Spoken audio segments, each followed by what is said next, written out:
नमस्कार दोस्तों, आप सभी का स्वागत है योगेंद्र साहू ऑनलाइन क्लासेज में। मैं आपका दोस्त, आपका होस्ट, आपका ट्यूटर दीपक इस ऑनलाइन प्लेटफॉर्म में आपका स्वागत करता हूं। यह हमारे एडीओ की क्विक रिवीजन की क्लास है। हमने लास्ट क्लास में आपका क्या पढ़ा था जी? अविश्वास प्रस्ताव पढ़ा था, ठीक है। उसमें से प्रमुख धाराएं याद की थी। आज का जो हमारा मुख्य टॉपिक है राज्य निर्वाचन आयोग। इससे श्योर है कि क्वेश्चन आएगा। सर आपको कैसे पता? यही दो तीन टॉपिक हैं जो बहुत बड़े बड़े हैं, इन्हीं से क्वेश्चन बनेगा, ठीक है। क्वेश्चन इनसे ही बनते हैं जो कूट वाले बनते हैं, इसलिए इसको रिवाइज कराना बहुत जरूरी है, ठीक है दोस्तों। तो चलिए बिना समय गंवाए आज की कार्रवाई को चालू करते हैं, है ना। आपको पता है कि 73वें संविधान संशोधन के अनुच्छेद 73वें संविधान संशोधन के अनुच्छेद 243 के में किसका उल्लेख है?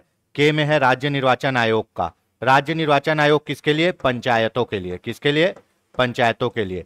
और 243 जेड ए 74वें संविधान संशोधन में 243 जेड ए में किसके है? नगर पालिकाओं के लिए। राज्य निर्वाचन आयोग एक ही है। जो राज्य निर्वाचन आयोग की बात कर रहे हैं वो राज्य निर्वाचन आयोग छत्तीसगढ़ में बना है 28 सितंबर 2008 को, ठीक है। 2002 को 28 सितंबर 2002 को बना है, ठीक है। हमारे यहाँ छत्तीसगढ़ राज्य निर्वाचन आयोग का गठन कब हुआ है? 28 सितंबर 2002 को, मध्य प्रदेश से अलग होके। यही राज्य निर्वाचन आयोग 243 के मतलब नॉकआउट। नॉकआउट मतलब जो हारा वो बाहर गया। याद करने का तरीका, चुनाव में जो हारा वो सीधा बाहर गया। नॉकआउट चुनाव, चुनाव से राज्य निर्वाचन आयोग, ठीक है। 243 के और 243 जेड ए में नगर पालिका के लिए। नगर पालिका का चुनाव होगा तो 243 जेड ए से काम करेगा। ग्राम पंचायत का चुनाव होगा तो 243 के से काम करेगा। यहां तक समझ में आ गया? चलिए आगे बढ़ते हैं। क्विक रिवीजन की क्लास है, थोड़ा स्पीड चलेंगे, ठीक है, जाना बहुत दूर है। निर्वाचन आयोग, निर्वाचन आयोग का मुख्य काम क्या होता है? चुनाव करवाना। याद रखना, एक पेटेंट क्वेश्चन है जो हमेशा पूछा जाता है कि चुनाव की घोषणा कौन करता है। चुनाव की घोषणा कभी भी निर्वाचन आयोग नहीं करेगा। चुनाव की घोषणा केंद्र में राष्ट्रपति करेगा, राज्य में राज्यपाल करेगा, है ना। दो ही लोग हैं जो चुनाव की घोषणा करते हैं, एक राष्ट्रपति एक राज्यपाल। हाँ, चुनाव के लिए समय सारणी तैयार करना और घोषणा का पूरा खाका कौन तैयार करता है? वो करता है निर्वाचन आयोग। लेकिन लेटर हेड में साइन किसका रहेगा? राष्ट्रपति और राज्यपाल का। अगर मान लो राष्ट्रपति, उपराष्ट्रपति, सांसद, विधायक का चुनाव है तो राष्ट्रपति चुनाव की घोषणा करेगा। अगर ग्राम पंचायत, सोसाइटी या नगर पालिका का चुनाव है तो राज्यपाल घोषणा करेगा, ठीक है। चलिए केंद्रीय निर्वाचन आयोग, केंद्र का निर्वाचन आयोग अनुच्छेद 324 में है, ठीक है। अनुच्छेद 326 के अनुसार आप वोट डालते हो, ठीक है। यहां तक हो गया। केंद्रीय निर्वाचन आयोग राष्ट्रपति का चुनाव करता है, उपराष्ट्रपति का चुनाव करता है, ठीक है। यहां तक हो गया। लोकसभा एवं राज्यसभा का सदस्य का चुनाव करता है, ठीक है। राज्य विधानसभा एवं विधान परिषद का चुनाव करता है, ठीक है। तो जो सरकार आप देखते हो उसकी चुनाव करता है कौन? केंद्र का निर्वाचन आयोग। राज्य का निर्वाचन आयोग स्थानीय संस्थाओं का चुनाव करता है, जैसे है ना ग्रामीण निकाय में जिला पंचायत, जनपद पंचायत, है ना। यहां ग्रामीण निकाय में जिला पंचायत, जनपद पंचायत और तीसरा आएगा ग्राम पंचायत। क्या आएगा? ग्राम पंचायत। शहरी निकाय में क्या आएगा? नगर निगम, नगर पालिका और नगर पंचायत, ठीक है। नगर पंचायत, ठीक है दोस्तों। यहां एक और क्वेश्चन आता है कि निम्न में से कौन सा पंचायती राज का हिस्सा नहीं है? तो नगर पंचायत नहीं है। हालांकि यहां पंचायत लगा है लेकिन ये क्या है? नगर नगर नगर लिखा हुआ है तो ये नगर वाले में आ जाएगा, ठीक है। और यहां पंचायत पंचायत पंचायत लिखा है तो ये पंचायत वाले में आएगा। जहां नगर और पंचायत दोनों एक साथ आएगा वो नगर में आ जाएगा, ठीक है। जिला पंचायत, जनपद और ग्राम पंचायत, नगर निगम, नगर पालिका और नगर पंचायत। नगर पंचायत नगरीय निकाय में आता है, ठीक है। यहां तक हो गया। चलिए तो इन तीनों का 73वें 74वें संविधान संशोधन का चुनाव कौन कराएगा? आपका राज्य निर्वाचन आयोग, ठीक। यहां तक हो गया। यह भी पूछा जाता है। उसके बाद निर्वाचन आयोग की स्थापना 28 सितंबर 2002 को। अभी अगले पांचवें कौन आ गए हैं? पांचवें आ गए हैं अजय सिंह। कौन आ गए हैं? अजय सिंह, ठीक है। 2024 से कार्यभार संभाले हुए हैं अजय सिंह, ठीक है। वर्तमान में राज्य निर्वाचन आयोग के अध्यक्ष कौन है? अजय सिंह पूछ सकता है, ठीक। और वर्तमान में छत्तीसगढ़ वित्त आयोग के अध्यक्ष कौन है? बताइए, ठीक है। कौन है आपका? मद्दी, श्रीनिवास राव मद्दी, है ना। 2024 से अजय सिंह स्टील अभी भी है, यही मुख्य सचिव थे एक समय में। चलिए राज्य निर्वाचन आयोग के कार्य एवं शक्तियां, पंचायती राज चुनाव की समय सारणी तैयार करना, ठीक है। देखिए चुनाव आयोग का काम, चाहे कोई भी चुनाव आयोग हो, मैं बता देता हूं। पंचायती राज चुनाव की समय सारणी कराना, तैयार करना, मतदाता पत्र तैयार करना, उसके बाद चुनाव करवाना, ठीक है, गिनती करवाना, रिजल्ट निकालना, चुनाव का संचालन करना, आचार संहिता लागू करना, ये सब काम किसका है? मतलब पूरे चुनाव को करवाने का काम निर्वाचन आयोग का है। पर घोषणा बस कौन करेगा? राष्ट्रपति और राज्यपाल। केंद्र का निर्वाचन आयोग के लिए पूरा राष्ट्रपति करेगा, राज्य के निर्वाचन आयोग के लिए राज्यपाल करेगा। ठीक है। पंचायती राज चुनाव की समय सारणी तैयार करना, ठीक है, कब कौन सा चुनाव होगा पूरा बता देगा। बताने के बाद घोषणा कौन करेगा? राज्य निर्वाचन आयोग केवल समय सारणी बनाता है, घोषणा कौन करेगा? अधिसूचना कौन जारी करेगा? लेटर हेड किसका रहेगा? राज्यपाल का। ठीक है। पंचायत के लिए कराए जाने वाले समस्त निर्वाचन के लिए मतदाता पत्र तैयार करना, वोटर लिस्ट तैयार करना। ठीक है। समस्त निर्वाचन क्षेत्र में नियंत्रण एवं निर्देशन, आचार संहिता लागू करना, मतदाता सूची तैयार करना, आचार संहिता जारी करना। पंचायती राज और नगरीय निकाय के चुनाव छत्तीसगढ़ राज्य निर्वाचन आयोग करवाती है। ठीक है। तो जो भी काम होगा चुनाव से संबंधित, क्या होगा? सबसे पहले तो चुनाव कराना ही है, उसका पूरा समय सारणी बनाना ही है, वोट डालने वालों का नाम बनाना ही है जिसको मतदाता सूची बोलते हो, है ना, निर्वाचन नामावली बनाना ही है, चुनाव चिन्ह का आवंटन करना ही है, रिजल्ट का घोषणा करना ही है। ये पूरा काम करेगा निर्वाचन आयोग, बस घोषणा करेगा राज्यपाल। चुनाव चिन्ह के लिए निर्धारण एवं आवंटन, ठीक है।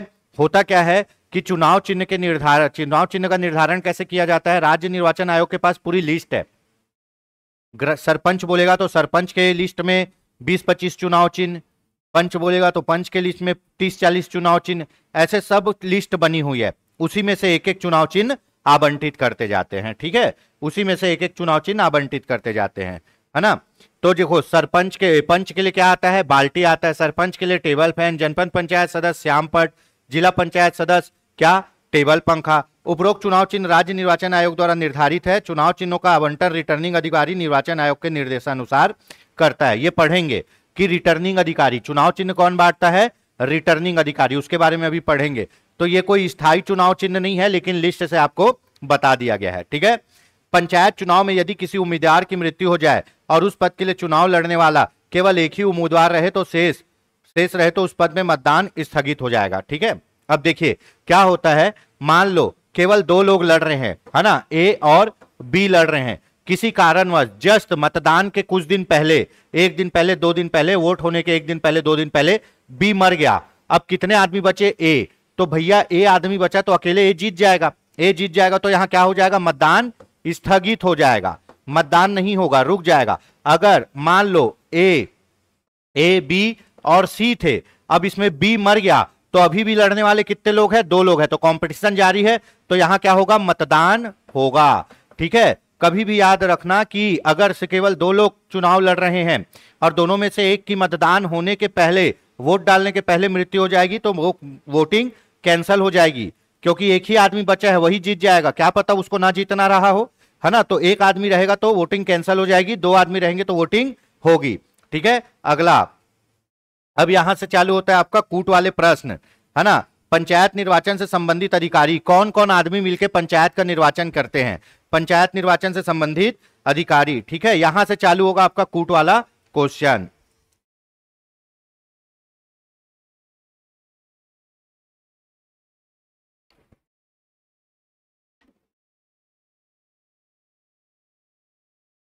चलिए भैया, राज्य निर्वाचन आयोग द्वारा चुनाव के समय राज्य सरकार द्वारा चुनाव कार्य हेतु अधिकारी तथा कर्मचारी वृंद की नियुक्ति करती है ना। याद रखना, चुनाव ही एक ऐसा कार्यक्रम है जिसमें प्रशासन फुल फ्लैश में काम करता है। ठीक है। सरकारी आदमी फुल फ्लैश में काम करते, फुल पावर में काम करते हैं। ठीक है। और ये सरकारी आदमी किसको दे दिए जाते हैं? निर्वाचन आयोग को। और निर्वाचन आयोग सबकी क्या करता है? ड्यूटी लगाता है। जब चुनाव होता है तो किसी को छुट्टी नहीं मिलता, याद रखना। ठीक है। तो सरकारी नौकरी का ये बहुत बड़ा मजा है, इसको बहुत इंजॉय करना है अगर आप लोग का सिलेक्शन हो गया तो। ठीक है। राज्य निर्वाचन आयोग द्वारा चुनाव के समय राज्य सरकार द्वारा चुनाव करवाने हेतु अधिकारी तथा कर्मचारी भी नियुक्त करती है। ठीक है।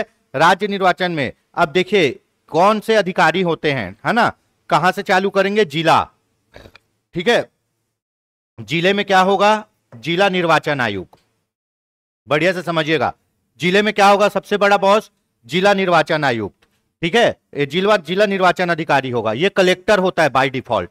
जिले में कौन होगा? जिला निर्वाचन अधिकारी। ये कौन होता है? कलेक्टर होता है बाय डिफॉल्ट। जिले के नीचे जो क्षेत्र है, चुनाव क्षेत्र है, उनके लिए क्या बनाया जाएगा? रिटर्निंग अधिकारी। क्षेत्र के लिए क्या बनाया जाएगा? रिटर्निंग अधिकारी। ठीक है, ये आदमी क्या करेगा, ये आदमी केवल सुपरविजन करता है। जिला निर्वाचन अधिकारी क्या करेगा, केवल सुपरविजन करेगा, ऊपर हेड बैठे रहेगा। काम कौन करेगा, रिटर्निंग अधिकारी। पूरा काम कौन करेगा, रिटर्निंग अधिकारी, चुनाव क्षेत्र के लिए, है ना। उसके बाद चुनाव रूम में जब आप वोट डालने जाते हो तो यहां पे सुपरविजन कौन करेगा, यहां पे निरीक्षण कौन करेगा, आपका पीठासीन अधिकारी। ठीक है, चुनाव के रूम के अंदर, ठीक है, चुनाव कमरे में, मतदान केंद्र में, ये मतदान केंद्र में होता है। ठीक है, अब उसी केंद्र में पूरे चुनाव का कार्य कौन करेगा, कार्य करेगा कौन, आपका मतदान अधिकारी। ठीक है, चलिए अब मैं इसको समझा देता हूं। जिला निर्वाचन अधिकारी जिले का कलेक्टर होता है। अब जिले में मान लो 7-8 क्षेत्र बना दिए गए, तो क्षेत्र में कौन रहेगा, रिटर्निंग अधिकारी रहेगा। ये रिटर्निंग अधिकारी क्या करेगा, सुनो, जैसे ही आपको चुनाव लड़ना है तो चुनाव लड़ने के लिए फॉर्म देगा। फॉर्म भरने के बाद चुनाव फॉर्म इसी के पास जमा करोगे, नाम यही काटेगा, फॉर्म यही सुधारेगा, चुनाव चिन्ह यही बांटेगा। पूरा ऑफिस वर्क कौन करेगा, रिटर्निंग अधिकारी। रिटर्निंग अधिकारी कौन काम कर दिया। अब क्या होगा, वोटिंग होगा। वोटिंग के दिन जैसे ही आप रूम में घुसते हो, तो रूम में घुसते हो, सामने 3 लोग एक तरफ बैठे रहते हैं, है ना, और एक उधर अलग से कुर्सी लगा के, टेबल लगा के बैठे रहेगा, खूब सारा कागज पत्तर लेके, अलग एक उधर बैठे रहेगा, 3 लोग इधर बैठे रहेंगे।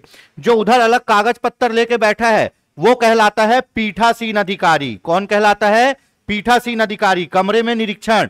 और ये जो तीनों है जो वोट करेंगे, सबसे पहले जाओगे, एक जन नाम मिलाएगा, नाम मिलाने के बाद एक जन क्या करेगा, आपका नाम लिखेगा, पर्ची देगा। तीसरा क्या करेगा, स्याही लगाएगा और सील मरवा के अंदर देगा, या बटन दबाएगा अगर बटन से होगा। तो ये तीनों क्या कहलाते हैं, मतदान अधिकारी।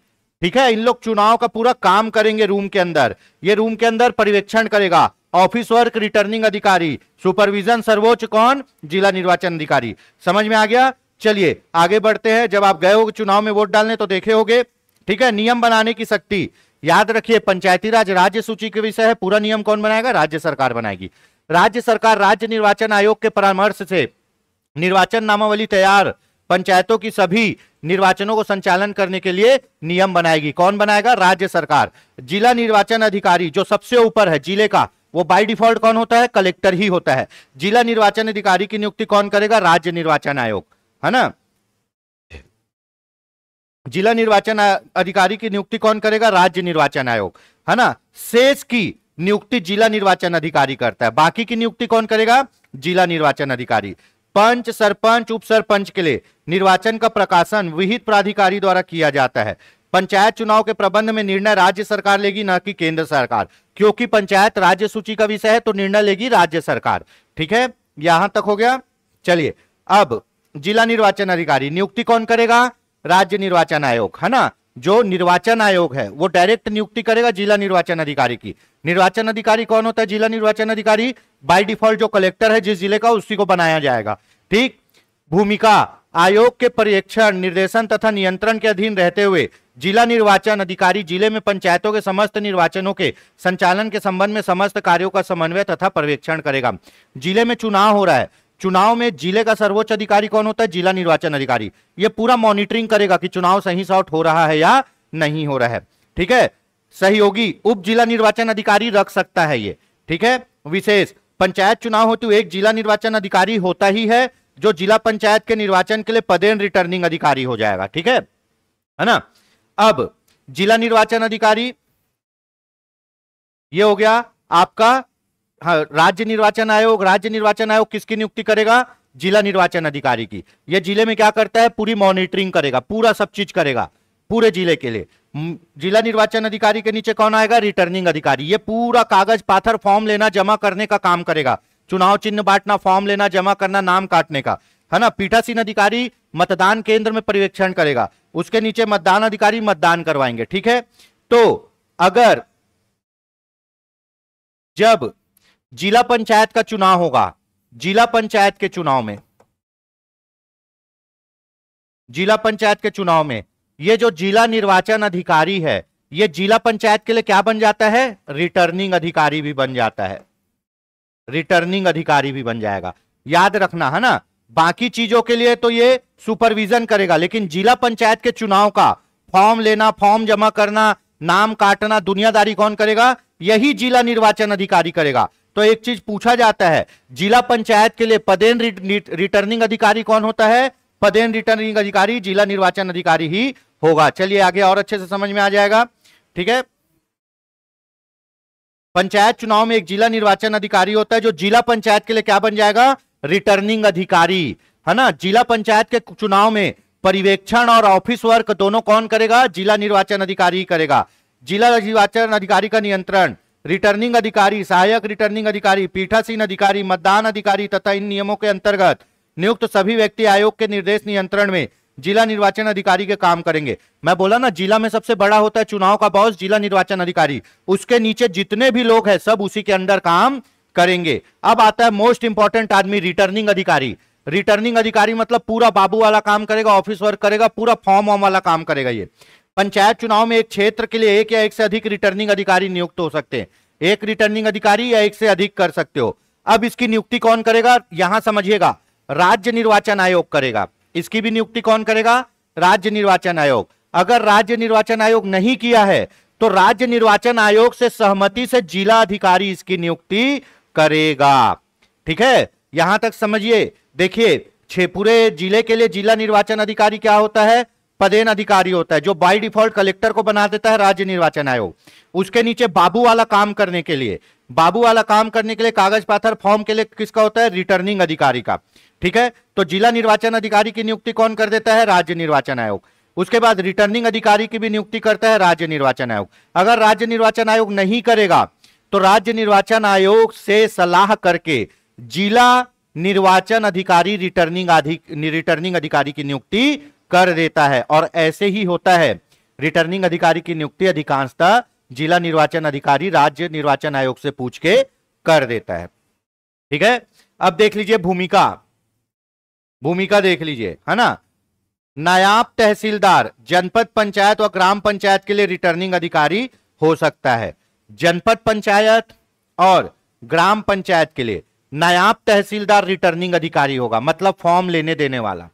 ठीक है, लेकिन जिला पंचायत के लिए रिटर्निंग अधिकारी कौन हो जाएगा? जिला निर्वाचन अधिकारी ही रिटर्निंग अधिकारी बन जाएगा। ठीक है, यहां दो अधिकारी का नाम है, एक जिला निर्वाचन, ठीक है, और एक है रिटर्निंग, है ना, रिटर्निंग। एक है रिटर्निंग अधिकारी। इसका काम क्या है? जिले में पूरा देख रेख करना। इसका काम क्या है? पूरा फॉर्म लेना, फॉर्म देना, नाम काटना, नाम जोड़ना, चुनाव चिन्ह आवंटन करना। ठीक है, अब ग्राम पंचायत और जनपद के लिए, ग्राम पंचायत और जनपद के लिए रिटर्निंग अधिकारी कौन होगा? नायाब तहसीलदार से ऊपर का कोई आदमी, उससे नीचे का नहीं होगा। नायाब तहसीलदार से ऊपर का कोई आदमी होगा, उससे नीचे का नहीं होगा। यह अभी भी जिला निर्वाचन अधिकारी रहेगा। लेकिन जिला पंचायत के लिए यही जिला निर्वाचन अधिकारी क्या बन जाएगा? रिटर्निंग अधिकारी। जिला पंचायत के लिए यही जिला निर्वाचन अधिकारी रिटर्निंग अधिकारी बन जाएगा। यही फॉर्म लेगा, फॉर्म देगा, नाम काटेगा, नाम जोड़ेगा। केवल किस स्तर के चुनाव में? जिला पंचायत में। बाकी जनपद और ग्राम पंचायत में नायाब तहसीलदार से ऊपर रैंक के किसी आदमी को नियुक्त करेंगे जो रिटर्निंग अधिकारी का काम करेगा। ठीक है, चलिए, ये यहीं से क्वेश्चन बनता है। नायाब तहसीलदार जनपद पंचायत और ग्राम पंचायत के लिए रिटर्निंग अधिकारी हो सकता है। जिला पंचायत के लिए जिला निर्वाचन अधिकारी ही रिटर्निंग अधिकारी होगा। जिला निर्वाचन अधिकारी जिला पंचायत के लिए पदेन रिटर्निंग अधिकारी होता है। हो गया। नायाब तहसीलदार पर श्रेणी से निम्न श्रेणी के अधिकारी को रिटर्निंग ऑफिसर नियुक्त नहीं कर सकते। द्वितीय श्रेणी के कर्मचारी को ही नियुक्त करना है। अधिकांशतः डिप्टी कलेक्टर लोग को रिटर्निंग अधिकारी बनाया जाता है। ठीक है, कलेक्टर जिला निर्वाचन अधिकारी, रिटर्निंग अधिकारी कौन? डिप्टी कलेक्टर लोग को बनाया जाता है। ठीक है, तो नायाब तहसीलदार पद से छोटे अधिकारी को रिटर्निंग अधिकारी कभी भी नहीं बना सकते। इसके सहयोग के लिए सहयोगी रिटर्निंग अधिकारी रख सकते हैं। जिला निर्वाचन अधिकारी एवं रिटर्निंग ऑफिसर को उनके कार्य में सहयोग करने के लिए एक से अधिक व्यक्ति इस पद पर नियुक्त कर सकते हैं। ठीक है, दो आदमी हो गया। निर्वाचन आयोग तो सबसे ऊपर है, जिला निर्वाचन अधिकारी ये बॉस होता है जिले में, ये क्या करता है? पूरे चुनाव को संचालित कराएगा। लेकिन जिला पंचायत के लिए यही आदमी क्या बन जाएगा? रिटर्निंग अधिकारी। जिला निर्वाचन अधिकारी के नीचे कौन आएगा? रिटर्निंग अधिकारी। जिले में पंचायत क्षेत्र के लिए पूरा कागज पाथर वाला काम कौन करेगा? रिटर्निंग अधिकारी करेगा। किसी भी नायब तहसीलदार से नीचे की श्रेणी के आदमी को रिटर्निंग अधिकारी नहीं बना सकते, है ना। तो जिला पंचायत के लिए रिटर्निंग अधिकारी जिला निर्वाचन अधिकारी होता है। ग्राम पंचायत जनपद पंचायत के लिए रिटर्निंग अधिकारी की नियुक्ति की जाएगी जो नायब तहसीलदार से कम का नहीं होगा। मोस्ट इंपॉर्टेंट, पीठासीन अधिकारी नियुक्ति कौन करेगा? रिटर्निंग अधिकारी द्वारा जिला निर्वाचन अधिकारी की पूर्व अनुमति से। यह याद रखिएगा, इसकी नियुक्ति कौन करेगा? रिटर्निंग अधिकारी। और किसके पूर्व अनुमति से? जिला निर्वाचन अधिकारी के। भूमिका प्रत्येक मतदान केंद्र में, मतलब रूम के अंदर जहां आप वोटिंग डालने जाते हो, एक पीठासीन अधिकारी नियुक्त किया जाता है जो उस मतदान केंद्र के लिए प्रमुख अधिकारी होता है। हर मतदान केंद्र में एक पीठासीन अधिकारी अलग से बैठे रहेगा, टेबल लगा के, खूब सारा कागज वागज लेके, है ना। वो पूरा मतदान का संचालन करता है केंद्र में। प्रत्येक मतदान केंद्र में पीठासीन अधिकारी के सहयोग हेतु कौन होते हैं? मतदान अधिकारी। 3 लोग इधर बैठे रहेंगे अलग से, जिन लोग वोटिंग कराएंगे वही मतदान अधिकारी हैं। यह नियुक्ति भी रिटर्निंग अधिकारी के द्वारा की जाती है। अब नियुक्ति देख लो, नियुक्ति के संबंध में आखिरी बार एक बार बढ़िया से बता देते हैं अपन। ठीक है, राज्य निर्वाचन आयोग, इसके संबंध इससे ऊपर है, राज्य सरकार पूरा नियम बनाती है, फिर राज्य निर्वाचन आयोग होगा। राज्य निर्वाचन आयोग जिला निर्वाचन अधिकारी की नियुक्ति कर देगा, बाय डिफॉल्ट कलेक्टर को बनाता है। रिटर्निंग अधिकारी की नियुक्ति भी राज्य निर्वाचन आयोग कर सकता है, लेकिन जिला निर्वाचन अधिकारी, है ना, राज्य निर्वाचन आयोग से पूछ के इसकी नियुक्ति कर देता है। अब ये अपने से नीचे वाले की नियुक्ति करेगा पीठासीन अधिकारी की, पर पूछेगा किससे? जिला निर्वाचन अधिकारी से। उसके बाद अपने नीचे मतदान अधिकारी की भी नियुक्ति कौन करता है? रिटर्निंग ऑफिसर करता है। ठीक, पीठासीन अधिकारी प्रत्येक मतदान में, इसके अंदर 3 और लोग होते हैं जो क्या बोलते हैं? मतदान अधिकारी, जो वोटिंग कराते हैं। यदि मतदान अधिकारी अनुपस्थित हो जाए तो पीठासीन अधिकारी मतदान केंद्र में उपस्थित किसी भी व्यक्ति को मतदान अधिकारी के रूप में नियुक्त कर सकता है, जिसकी सूचना रिटर्निंग अधिकारी को दी जाएगी। क्या होता है कि एक पीठासीन अधिकारी होता है, उसके साथ 3 मतदान अधिकारी होते हैं, है ना। एक कोटवार जाता है जो गेट पे खड़े रहता है। तो कई बार मतदान अधिकारी जो 3 लोग हैं उनमें से किसी की तबीयत खराब हो जाए या कुछ हो जाए, तो जो पीठासीन अधिकारी है किसी भी अधिकारी को क्या कर सकता है? मतदान अधिकारी के रूप में नियुक्त कर सकता है, ये बोल रहा है। ठीक है, पर एक चीज याद रखेगा, है ना, स्टैंड बाई में कर्मचारी रखे रहते हैं। बाय द वे किसी का तबीयत खराब हो गया तो जो कर्मचारी की स्टैंड बाई में ड्यूटी लगी है उसको वहां पे क्या बना दिया जाएगा? मतदान अधिकारी बना दिया जाएगा। यदि पीठासीन अधिकारी अनुपस्थित हो जाए तो उसके कृत्यों का अनुपालन करने के लिए रिटर्निंग ऑफिसर में से कोई एक को पीठासीन बना दिया जाएगा, है ना। अब यहां पे एक पीठासीन है, ठीक है, 1, 2 और 3 मतदान अधिकारी हैं। अगर ये 1, 2, 3 मतदान अधिकारी में से कोई भी चले गया तो पीठासीन किसी भी आदमी को मतदान अधिकारी बना देगा। अब मान लो पीठासीन ही गायब हो गया तो ये तीनों में से कोई एक पीठासीन बन जाएगा, यही चीज बोल रहा है। ठीक है, चलिए आगे बढ़ते हैं। पंचायत चुनाव हेतु उम्मीदवार नामांकन पत्र या नाम निर्देशन पत्र। चुनाव लड़ने वाले उम्मीदवार का एक निर्धारित प्रारूप में बायोडाटा होता है जो कि राज्य निर्वाचन आयोग द्वारा निर्धारित किया जाता है। छत्तीसगढ़ पंचायती राज अधिनियम 93 के अनुसार नामांकन पत्र का प्रारूप बनाया है ना। देखिए, आपको चुनाव लड़ना है तो नामांकन पत्र भरना होगा। नामांकन पत्र वो फॉर्म है जिसको आप भरोगे तभी आप चुनाव लड़ोगे। उसमें क्या करना पड़ता है? आपको अपनी पूरी जानकारी देनी पड़ती है। ठीक है, निर्धारित प्रारूप है ना। तो नामांकन पत्र का, ठीक है, पंच के लिए 4 क में नामांकन पत्र का प्रारूप है, सरपंच के लिए 4 ख में, जनपद पंचायत सदस्य के लिए 4 ग में, जिला पंचायत सदस्य के लिए 4 घ में। आपको पता है हमारे पंचायती राज चुनाव में इन्हीं लोगों का चुनाव प्रत्यक्ष होता है। पंच का प्रत्यक्ष होता है, सरपंच का प्रत्यक्ष होता है, जिला पंचायत सदस्य का, जनपद पंचायत सदस्य का, जिला पंचायत सदस्य का प्रत्यक्ष चुनाव होता है। ठीक है, अब ये पंच सरपंच हो गया, उप सरपंच गायब है तो पंच अपने में से एक को उप सरपंच चुन लेंगे। जनपद पंचायत सदस्य है, यहां अध्यक्ष और उपाध्यक्ष गायब है तो सदस्य अपने में से एक को अध्यक्ष एक को उपाध्यक्ष चुनाएंगे। जिला पंचायत सदस्य है, यहां अध्यक्ष उपाध्यक्ष गायब है तो जिला पंचायत सदस्य अपने में से एक को अध्यक्ष एक को उपाध्यक्ष चुन लेंगे। ठीक है, ये क ख ग घ फॉर्मेट है, फॉर्म के ऊपर लिखे रहेगा 4 क जिला पंचायत निर्वाचन पत्र, है ना, 4 ग जनपद पंचायत निर्वाचन पत्र। ठीक है, निर्धारित बायोडाटा फॉर्म रिटर्निंग अधिकारी कार्यालय से प्राप्त किया जाता है। मैं पहले ही बोला रिटर्निंग अधिकारी कौन होता है? पूरा बाबू होता है, पूरा लिखा पढ़ी का काम करेगा, पूरा कागज पत्तर का काम करेगा। फॉर्म किससे लेना है? रिटर्निंग अधिकारी से। ठीक है, याद रखिएगा, जनपद पंचायत के लिए और ग्राम पंचायत के लिए रिटर्निंग अधिकारी नियुक्त किया जाता है, लेकिन जिला पंचायत चुनाव के लिए रिटर्निंग अधिकारी कौन होता है? बाय डिफॉल्ट जिला निर्वाचन अधिकारी कलेक्टर ही रिटर्निंग अधिकारी होता है। ये याद रखिएगा दिमाग में, है ना। आपको रिटर्निंग अधिकारी से फॉर्म लेना है, फॉर्म को क्या करना है? भरना है और जमा करना है। ठीक है, अगर ग्राम पंचायत और जनपद पंचायत का चुनाव लड़ने जाओगे तो रिटर्निंग अधिकारी के पास फॉर्म लेने चल जाना। जिला पंचायत का चुनाव लड़ना है तो जिला निर्वाचन अधिकारी, जो पदेन रिटर्निंग अधिकारी है जिला पंचायत का, उसके पास चले जाना। ठीक है, फॉर्म जमा करते समय आवश्यक दस्तावेज क्या क्या चाहिए? प्रस्तावक या उम्मीदवार दोनों में से किसी एक के द्वारा भी जमा किया जा सकता है। देखिए, चुनाव लड़ने के लिए एक प्रस्तावक और एक अनुमोदक होना चाहिए। किसके लिए?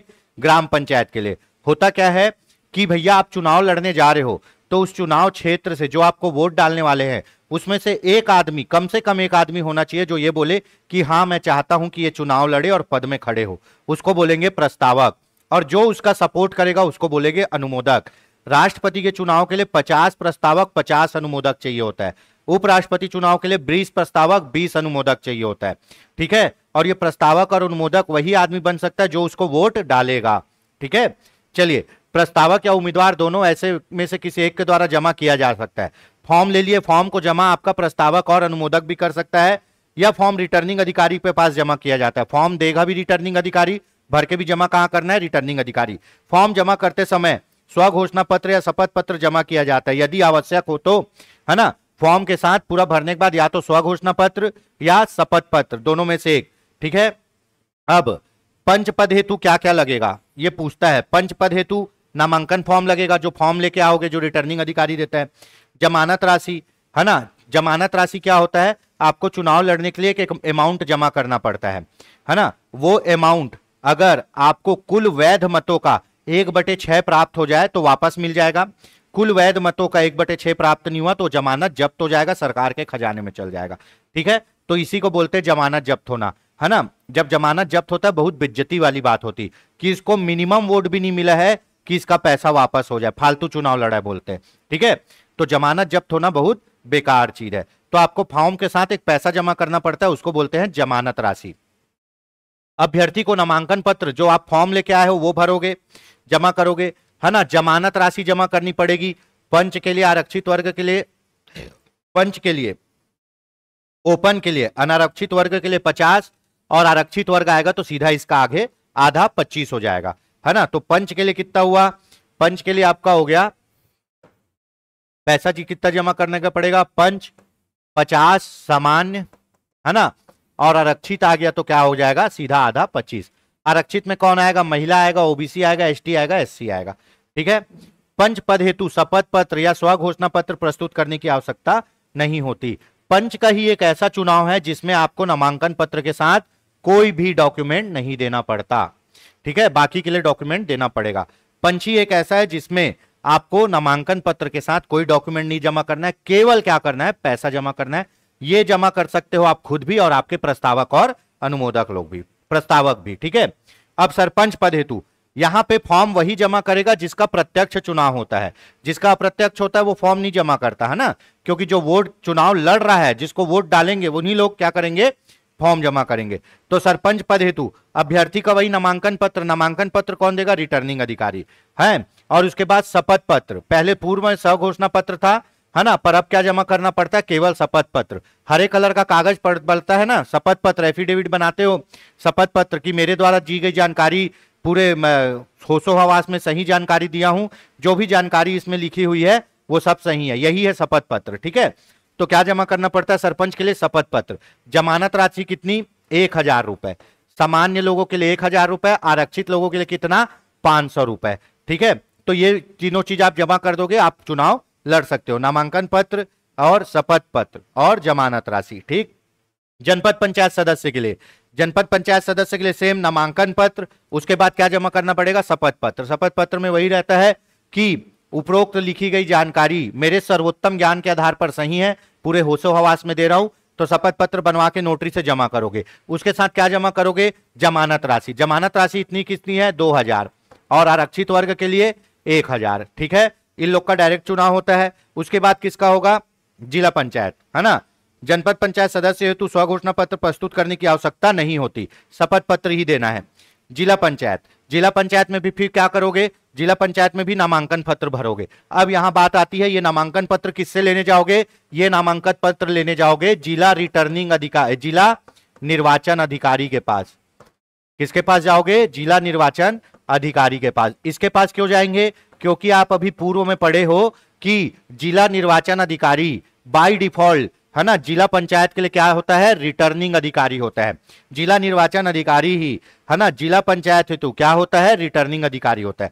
तो आप सीधा जिला निर्वाचन अधिकारी के पास जाओगे, फॉर्म लाओगे, फॉर्म पूरा भरोगे, भरने के साथ क्या करोगे, शपथ पत्र दोगे और जमानत राशि दोगे। कितना, 4,000 रुपए सामान्य के लिए, आरक्षित वर्ग के लिए 2,000 रुपए। ठीक है, जो क्वेश्चन पूछता है मैं उसका बता देता हूं। लोग बोलते सर जमानत राशि याद नहीं हो रहा, क्यों नहीं याद हो रहा, अगर आप कीवर्ड बना के ट्रिक से याद करोगे तो जरूर होगा, है ना, कीवर्ड बना के ट्रिक से याद करोगे तो जरूर होगा।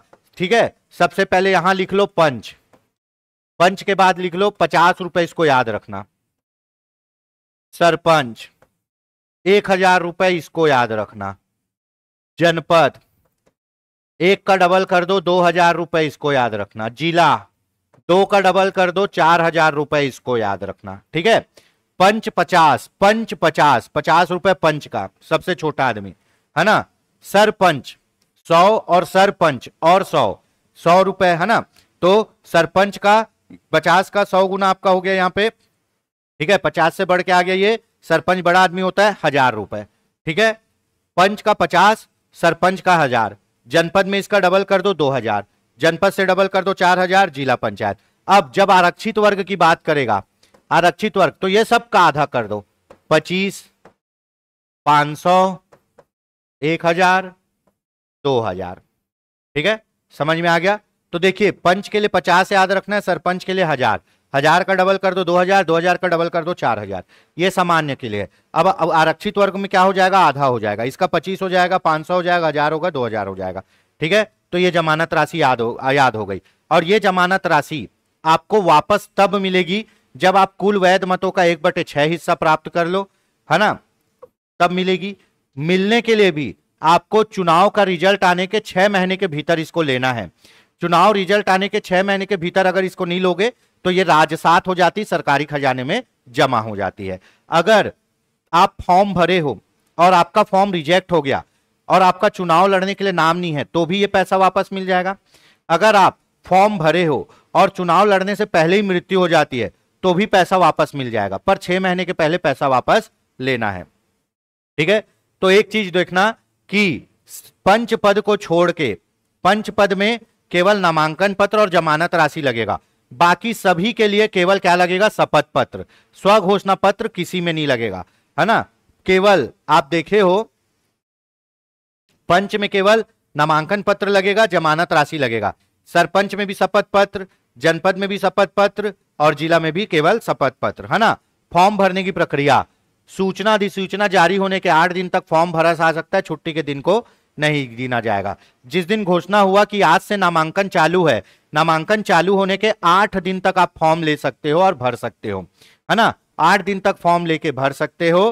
ठीक है, पर उसमें रविवार और कोई छुट्टी पड़ गया तो उसको नहीं गिना जाएगा, कार्य करने के 8 दिन को गिना जाएगा, है ना। अब मोस्ट इंपॉर्टेंट, एक से अधिक स्तर के लिए फॉर्म भरे जा सकते हैं, एक साथ चुनाव फॉर्म भरे जा सकते हैं। ठीक है, पंचायत चुनाव में आप एक साथ कितना, 2 जगह का फॉर्म भर सकते हो, कितना, एक साथ 2 जगह का, पर वो 2 जगह सेम पद नहीं होना चाहिए।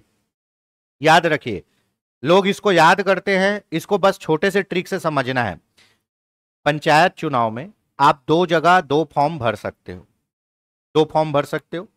ये फॉर्म अलग अलग स्तर के चुनाव का होना चाहिए, अलग अलग पद के चुनाव का होना चाहिए, सेम पद का 2 जगह फॉर्म नहीं भर सकते। ठीक, चलिए, है ना। अब देखिए, एक साथ पंच और सरपंच के लिए फॉर्म भरे जा सकते हैं, पंच अलग पद है, सरपंच अलग पद है। ठीक है, एक साथ सरपंच और जनपद के लिए फॉर्म भरे जा सकते हैं, सरपंच अलग स्तर है, जनपद अलग। एक साथ अपने क्षेत्र में निर्वाचन हेतु जनपद पंचायत सदस्य और जिला पंचायत के लिए फॉर्म भरे जा सकते हैं। ठीक है, अलग अलग पद के लिए फॉर्म एक साथ भर सकते हो, दो जगह पंच का फॉर्म नहीं भरोगे, दो जगह सरपंच का फॉर्म नहीं भरोगे, दो जगह जनपद का नहीं भरोगे, दो जगह जिले का नहीं भरोगे।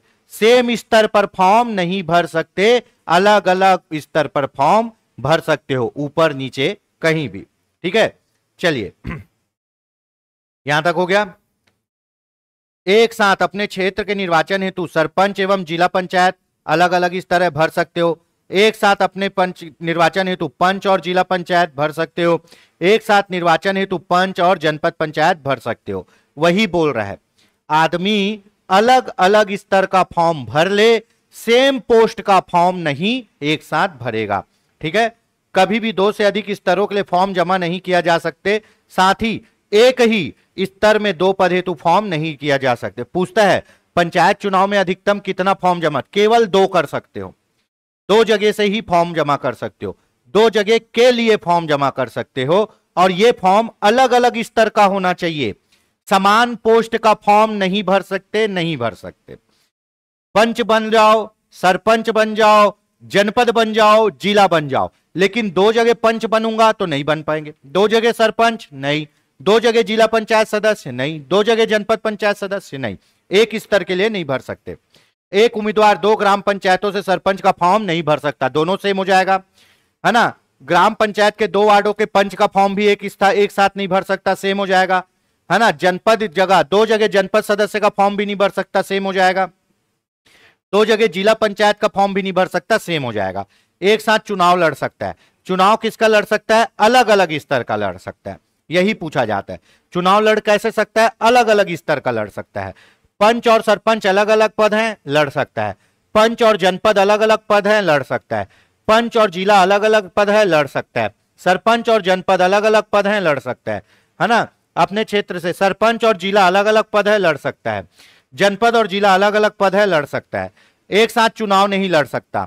एक उम्मीदवार दो ग्राम पंचायत से सरपंच, दो जगह सेम सरपंच नहीं, दो जगह सेम पंच नहीं, दो जगह सेम जनपद नहीं, दो जगह सेम जिला नहीं, एक पद एक ही स्तर के पद के लिए आप चुनाव नहीं लड़ सकते। एक ही स्तर के पद के लिए दो जगह से चुनाव नहीं लड़ सकते, बड़े छोटे पद के लिए चुनाव लड़ सकते हो। ठीक है, अब ये सुनिएगा, यदि एक अभ्यर्थी कोई वार्ड से नामांकन पत्र ग्राम पंचायत में पंच हेतु प्रस्तुत करता है और इसके बाद दूसरे वार्ड से भी पंच हेतु नामांकन दाखिल कर देता है, बाद में दूसरा नामांकन पत्र वापस ले लेता है, तो भी उसका पहला नामांकन पत्र अवैध नहीं होगा। सर आप तो बताए फॉर्म नहीं भर सकता, हाँ नहीं भर सकता। ये तो भर दिया, हाँ भर दिया ना, दो जगह से पंच का चुनाव लड़ूंगा करके फॉर्म भर दिया, और नाम वापस लेने की तिथि से पहले उसको पता चल गया कि मेरा पूरा फॉर्म रद्द हो जाएगा करके वो एक जगह से नाम खुद वापस ले लिया, एक जगह से नाम खुद वापस ले लिया, तो अब उसका कितना फॉर्म बचा, केवल एक, तो वो चुनाव लड़ सकता है। अगर आप सेम पद के लिए दो जगह आवेदन डाल भी दिए हो और समय से पूर्व एक जगह नाम वापस ले लेते हो, तो आपका पहला वाला नामांकन रद्द नहीं होगा, आप एक जगह से एक चुनाव लड़ सकते हो। ठीक है, चलिए अभ्यर्थियों द्वारा शपथ पत्र प्रस्तुत किया जाना, है ना। सरपंच, जनपद, जिला के सदस्य के लिए प्रत्येक अभ्यर्थी के लिए शपथ पत्र जरूरी है, पंच के लिए शपथ पत्र जरूरी नहीं है।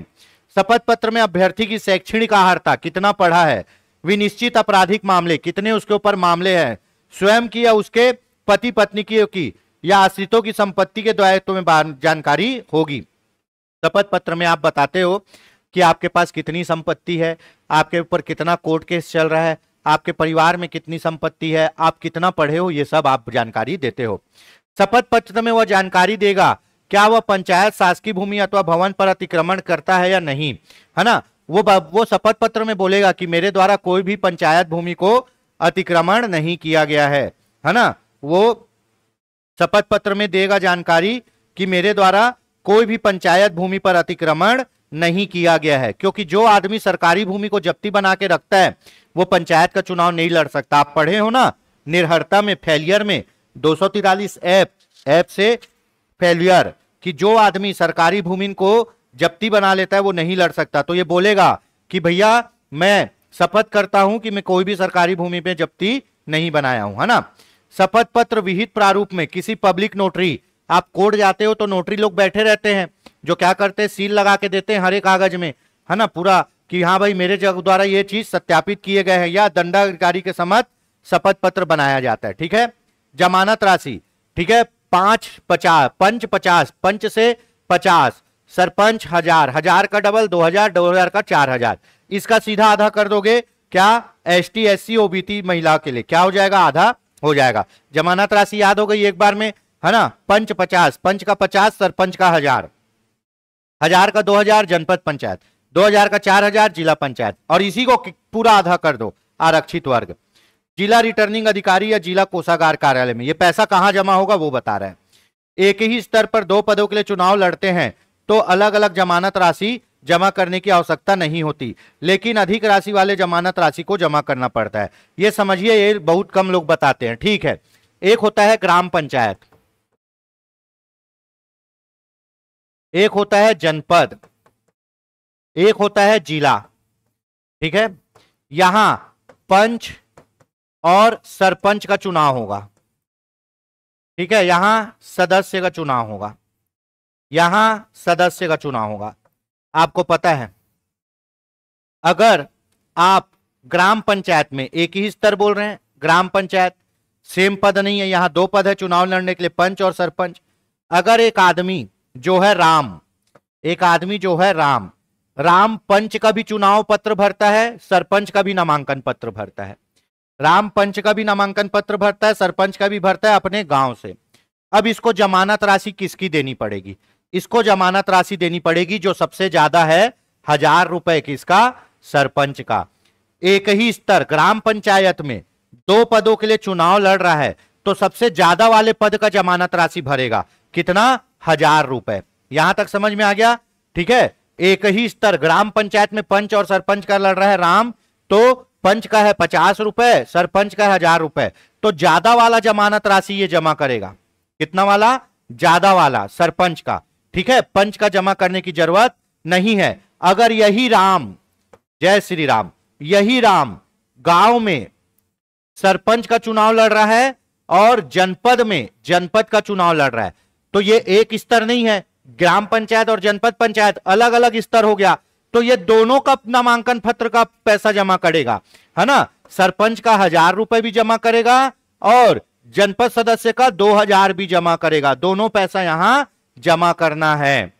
अगर स्तर सेम हो, ग्राम पंचायत का स्तर सेम हो, यहां 2 पद हैं चुनाव लड़ने के लिए, पंच और सरपंच, और दोनों एक ही स्तर के हैं ग्राम पंचायत के, तो राम को चुनाव लड़ना है तो ज्यादा वाला पैसा जमा करना पड़ेगा। मान लो राम ग्राम पंचायत में सरपंच और जनपद में जनपद सदस्य का चुनाव लड़ते हैं, तो ये ग्राम पंचायत का एक चुनाव है, एक जनपद का, स्तर अलग अलग हो गया, तो यहां दोनों का पैसा जमा करना पड़ेगा। ठीक है। यही चीज बोल रहा है। चलिए पढ़ लेते हैं फटाक से। एक ही स्तर पर 2 पदों के लिए चुनाव लड़ता है तो अलग अलग जमानत राशि जमा करने की आवश्यकता नहीं है, लेकिन अधिक राशि जमा करने की आवश्यकता पड़ेगी, है ना। अब मान लो ग्राम पंचायत में पंच और सरपंच का लड़ रहा है, तो जमानत राशि किसका जमा करेगा, ग्राम पंचायत एक ही स्तर है, सरपंच का करेगा 1000 रुपए। ठीक है ना। पंच सरपंच में केवल सरपंच का करेगा। अलग अलग स्तर पर चुनाव लड़ने के लिए अलग अलग जमानत राशि जमा करेंगे। मान लो जनपद पंचायत का भी लड़ूंगा बोलता है, एक तरफ सरपंच का 1000 रुपए में लड़ रहा है, एक तरफ जनपद का 2000 रुपए में लड़ रहा है, तो दोनों पैसा जमा करना पड़ेगा इसको। ठीक है। जिस वर्ग का है उस वर्ग के लिए। ठीक। निम्नलिखित परिस्थिति में अभ्यर्थी को जमानत राशि वापस समाहरण कर दिया जाएगा। यदि मतदान के पूर्व एक अभ्यर्थी की मृत्यु हो जाए तो सूची प्रकाशन के बाद या उसकी मृत्यु के पश्चात जैसी भी दशा में हो क्या कर दिया जाएगा, पैसा वापस कर दिया जाएगा। मान लो एक आदमी चुनाव लड़ने के लिए फॉर्म जमा किया, सब चीज हो गया, नाम भी आ गया, चुनाव के पहले उसका मौत हो जाती है तो उसका जमानत राशि उसको वापस कर दिया जाएगा। ठीक है। यदि उसका नाम चुनाव लड़ने वाले अभ्यर्थी की सूची में दर्शित ना हो। मान लो एक और आदमी है जो चुनाव लड़ने के लिए फॉर्म जमा किया, किसी कारण से उसका फॉर्म रद्द हो गया, पर फॉर्म के साथ पैसा तो जमा किया था, अब फॉर्म रद्द हो गया तो क्या वो चुनाव लड़ पाएगा, क्या नहीं, तो उसका पैसा वापस हो जाएगा।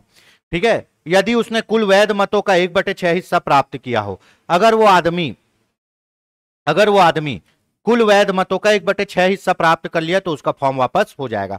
अब मान लो किसी आदमी को, है ना, एक चुनाव में 70 वोट पड़े, एक चुनाव में 70 वोट पड़े, कितने 70 वोट पड़े। अब पंचायत का चुनाव किसमें होता है? बैलेट पेपर में। तो सील लगाते लगाते कई बार अलग अलग गलत जगह लग जाता है ना। एक चुनाव में 70 वोट पड़ा, 70 वोट पड़ा, जिसमें से 10 वोट खराब हो गया, 10 वोट खराब हो गया, इसकी गिनती नहीं होगी। अब कितना बचा? 60 वोट। तो ये गिनती करने वाले जितने वोट की गिनती होगी तो 60 वोट की गिनती होगी, इसका 1/6 है ना। अगर 10 वोट प्राप्त कर लेगा 60 में से तो इसका पैसा वापस कर दिया जाएगा। अगर ये 9 वोट भी प्राप्त करता है तो इसका पैसा जमा कर लिया जाएगा, वापस नहीं किया जाएगा। ठीक है, अगर मान लो हाँ 1/6 प्राप्त कर लिया तो वापस कर लिया जाएगा। निम्नलिखित परिस्थिति में अभ्यर्थी को जमानत राशि जब्त कर ली जाएगी। चुनाव में कुल वैध मतों का, वैध मतलब जितने की गिनती होगी, 1/6 हिस्सा प्राप्त ना होने पर जमानत राशि जब्त कर ली जाएगी।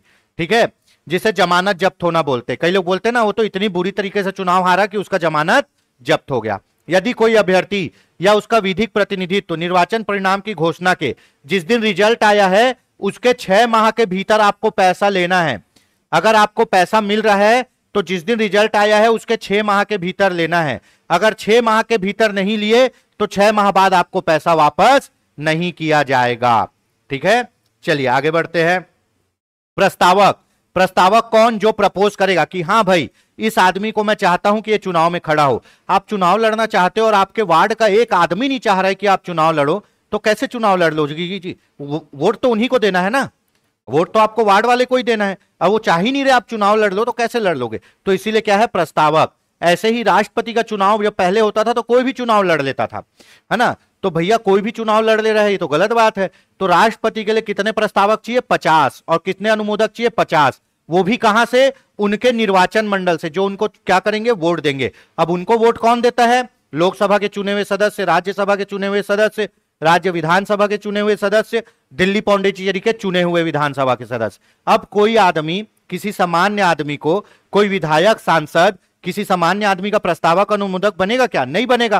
क्यों? क्योंकि वो तो राष्ट्रपति का चुनाव लड़ रहा है। तो राष्ट्रपति का चुनाव दल वाले ही लड़ते हैं और वो दल के विधायक और सांसद लोग ही उसके प्रस्तावक और अनुमोदक बनते हैं। ठीक है, चलिए। प्रस्तावक वह मतदाता जो नामांकन फॉर्म भरते समय उम्मीदवार का नाम आगे प्रस्तुत करता है उसे प्रस्तावक बोलते हैं। प्रस्तावक मतलब हाँ भाई मैं चाहता हूं कि ये फलाना आदमी जो राम है ये सरपंच का चुनाव लड़े, ऐसा एक प्रस्तावक होना चाहिए। पद, ठीक है, कौन से पद के लिए कितने प्रस्तावक और अनुमोदक लगते हैं देखते हैं उसको।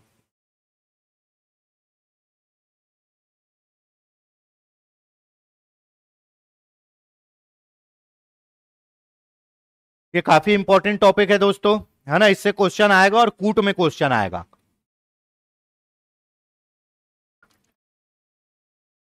भर भर के क्वेश्चन आता है अविश्वास प्रस्ताव और इससे। ठीक है, पंच के लिए कम से कम एक प्रस्तावक, सरपंच के लिए कम से कम एक प्रस्तावक, जनपद के लिए कम से कम एक, जिला के लिए कम से कम एक। तो कुल मिला के सभी के लिए एक प्रस्तावक होना चाहिए। ठीक है, अब प्रस्तावक कौन होगा? वो आदमी जो प्रस्तावित कर रहा है किसी का नाम। जैसे मैंने राम का नाम प्रस्तावित किया है तो मैं राम को वोट डालने वाला आदमी होना चाहिए। ऐसा नहीं है कि राम का चुनाव क्षेत्र अलग है और श्याम का चुनाव क्षेत्र अलग है तो श्याम के चुनाव क्षेत्र का आदमी राम को प्रस्तावित कर रहा है। नहीं, प्रस्तावक वही बन सकता है जो उसी चुनाव क्षेत्र का हो जिसमें वो वोट डाल रहा है और वो आदमी भी वहीं का हो जिसको वो वोट डालेगा, है ना। तो वार्ड मतदाता सूची में शामिल कोई भी व्यक्ति हो सकता है ना। जो इस पंच को खड़ा कर रहा है, प्रस्तावक कौन बनेगा? इस पंच को वोट देने वाला ही वार्ड का कोई आदमी। सरपंच में प्रस्तावक कौन बनेगा? इस सरपंच को वोट देने वाला ही कोई आदमी जो उसी निर्वाचन क्षेत्र का है। सेम यही जनपद में, सेम यही जिला में, बाहर का आदमी नहीं बन सकता। एक उम्मीदवार, कम से कम एक प्रस्तावक का होना आवश्यक है। एक उम्मीदवार के लिए एक प्रस्तावक होना आवश्यक है, बिना प्रस्तावक के फॉर्म नहीं भर सकते। एक प्रस्तावक एक से अधिक उम्मीदवार को प्रस्तावक भी नहीं बन सकता। ये नहीं कि आप पैसा लेके इसका भी नाम प्रस्तावित कर रहे हो उसका भी नाम प्रस्तावित कर रहे हो। एक ही आदमी को प्रस्तावक बनना है और एक ही आदमी का प्रस्तावक बनना है। ठीक है, एक ही आदमी का प्रस्तावक बनना है आपको। ऐसा नहीं सबको बोल रहे हाँ इसको भी खड़ा कर दो उसको भी मजाक थोड़ी ना। आप तो वोट एक ही है ना, आपके पास वोट एक ही वोट दोगे तो एक जिसको देना है उसी को खड़ा करो। ठीक है, तो एक प्रस्तावक से एक से अधिक उम्मीदवारों का प्रस्तावक नहीं बन सकता। प्रस्तावक के खिलाफ कोई आपराधिक प्रकरण नहीं होना चाहिए, यह भी बहुत इंपॉर्टेंट है। जिस आदमी को आप प्रस्तावक बना रहे हो वो आदमी के ऊपर कोई भी आपराधिक प्रकरण नहीं होना चाहिए।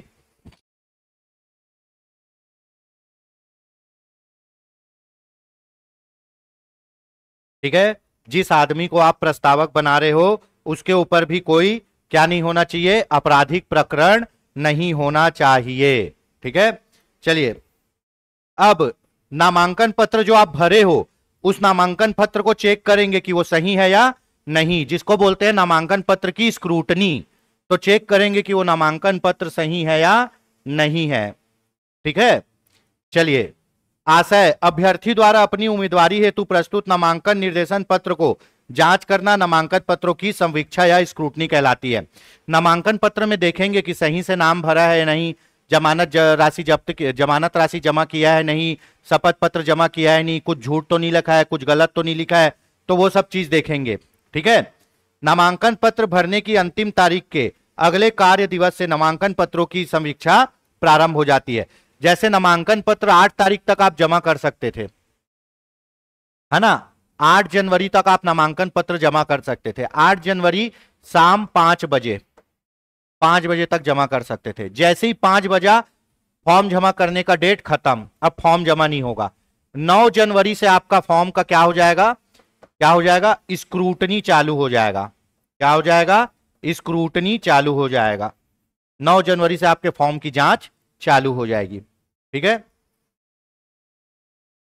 उसके बाद कौन करेगा, रिटर्निंग अधिकारी। क्यों, फॉर्म किसके पास जमा किए जी, बताया था ना, फॉर्म लेने के लिए पूरा बाबू वाला काम कौन करता है, रिटर्निंग अधिकारी, है ना। तो फॉर्म किसके पास जमा किए, रिटर्निंग अधिकारी।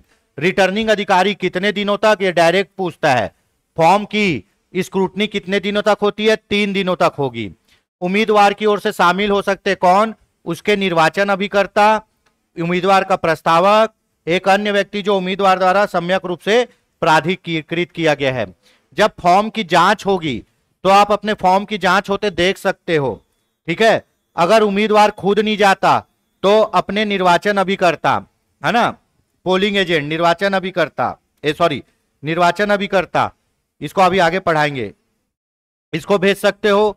अपने प्रस्तावक जो तुम्हारा नाम प्रस्तावित किया था उसको भेज सकते हो, या अन्य व्यक्ति जिसको आप अधिकार दिए हो उसको भेज सकते हो। निर्हरता, निम्न आधार पर रिटर्निंग अधिकारी नामांकन पत्र को नामंजूर कर सकता है। आपका फॉर्म कब रिजेक्ट होगा, देख लीजिए। फॉर्म रिजेक्ट नहीं हुआ तो क्या होगा, आप चुनाव लड़ सकते हो। अगर फॉर्म रिजेक्ट हो गया तो आप चुनाव नहीं लड़ सकते। उस पद हेतु अहर्ताओं को पूर्ण ना करता हो, है ना, उस पद हेतु जो भी अहर्ता रखी गई थी उसको अगर पूर्ण नहीं करता तो उसका फॉर्म रिजेक्ट कर दिया जाएगा। जैसे सरपंच का चुनाव लड़ना चाहता है, पंचायत का चुनाव लड़ना चाहता है और 30 साल का है और निरीक्षर है तो वो चुनाव नहीं लड़ सकता। 30 साल का ऊपर का है और निरीक्षर है तो चुनाव लड़ सकता है, 30 साल का कम है और अनपढ़ है, निरीक्षर है तो चुनाव नहीं लड़ सकता। अगर ऐसी कोई आहारता पूरी न करता हो तो उसका फॉर्म रिजेक्ट हो जाएगा। ठीक है, यदि प्रस्तावक नामांकन पत्र पर हस्ताक्षर करने हेतु निर्हित हो, अगर आप जो प्रस्तावक को रखे हो वो मर्डर केस का दोषी है तो भी आपका फॉर्म रिजेक्ट हो जाएगा। क्यों, क्योंकि प्रस्तावक के ऊपर भी कोई आपराधिक प्रकरण नहीं होना चाहिए। यदि उम्मीदवार स्वघोषणा पत्र या शपथ पत्र, प्रस्तावक या प्रतिभूति निषेध संबंधी प्रावधानों का पालन ना करता हो, यदि आप अपने चुनाव के साथ स्वघोषणा पत्र तो अब लगता नहीं है, शपथ पत्र ही लगता है, शपथ पत्र नहीं जमा किए हो या फिर जमानत राशि नहीं जमा किए हो या फिर कोई और कागज नहीं जमा किए हो तो भी आपका फॉर्म रद्द हो जाएगा। बहुत सोच समझ के फॉर्म भरना पड़ता है भैया। यदि उम्मीदवार या प्रस्तावक का हस्ताक्षर वास्तविक ना हो, अगर आप फर्जी सिग्नेचर किए हो तो भी, यदि कोई उम्मीदवार एक से अधिक नामांकन फॉर्म एक ही पद के लिए जमा कर दे तो, अगर आपको देखे मैं बताया ना, चुनाव लड़ सकते हो 2 जगह पर वो दोनों जगह अलग अलग स्तर का होना चाहिए, अलग अलग पोस्ट होना चाहिए। अगर 2 जगह पंच का फॉर्म भर दियो तो भी रद्द हो जाएगा, है ना। नामांकन पत्र में कोई संशोधन किया हो, अगर नामांकन पत्र में काट छांट किए हो, एक बार नाम लिखने के बाद काट दिए, फिर नाम लिखे फिर काट दिए, यदि कोई नामांकन पत्र जो अंतिम तारीख के बाद जमा किए हो जब तक जमा करना था उसके बाद जमा किए हो तो भी रद्द हो जाएगा, नहीं लिया जाएगा। ठीक है। यदि सरपंच के नामांकन पत्र के साथ प्रतिभूति निक्षेप नगद ना जमा किया गया हो तो नामांकन पत्र अवैध घोषित हो जाएगा। अगर पैसा नहीं जमा किए हो तो भी क्या हो जाएगा, अवैध हो जाएगा। नाम निर्देशन पत्र अवैध घोषित होने पर अपील। ठीक है। अगर मान लो गलत तरीके से आपका फॉर्म रिजेक्ट कर देते हैं तो आप दावा आपत्ति कर सकते हो। ऐसा नहीं है कि भैया कोई द्वेषपूर्ण तरीके से आपका फॉर्म रिजेक्ट कर दे, आपका अधिकार है कि आप अच्छे से फॉर्म भरे हो तो आप चुनाव लड़ोगे। द्वेषपूर्ण तरीके से आपका फॉर्म रिजेक्ट कोई भी नहीं कर सकता, और ऐसा कर दिया तो आप किसके पास जाओगे, अपनी फरियाद लेके। ठीक है, किसके पास जाओगे, अपनी फरियाद लेके, है ना। पंच सरपंच के मामले में किसके पास जाओगे, अनुविभागीय अधिकारी राजस्व। जनपद पंचायत के मामले में कलेक्टर के पास। जिला पंचायत के मामले में डायरेक्ट संचालक पंचायत जो रायपुर में बैठा है। चुनाव से संबंधित कोई भी अपील करना है तो पंच सरपंच के मामले में अनुविभागीय अधिकारी राजस्व जो बैठता है तहसीलदार, जनपद पंचायत में डायरेक्ट कलेक्टर, और जिला के लिए डायरेक्ट सरकार, चुनाव से संबंधित में। ठीक है, चलिए। तो भैया अगर आपका फॉर्म रिजेक्ट कर देता है तो आप इनके पास अपील कर सकते हो। अभ्यर्थी का वापस लिया जाना, फॉर्म वापस लेना। कई लोग क्या करते हैं, शुरू में फॉर्म भर देते हैं, फिर दूसरे लोग बोलते हैं भाई मैं फॉर्म भरा हूं तो अपना फॉर्म वापस ले ले, इतना पैसा ले ले, तो लोग फॉर्म वापस ले लेते हैं। ठीक है, ये भी एक ट्रिक होता है। ठीक है, अगर आप फॉर्म जमा कर दिए हो, आपका नाम भी आ गया है, तो फॉर्म वापस लेने के लिए भी एक समय होता है।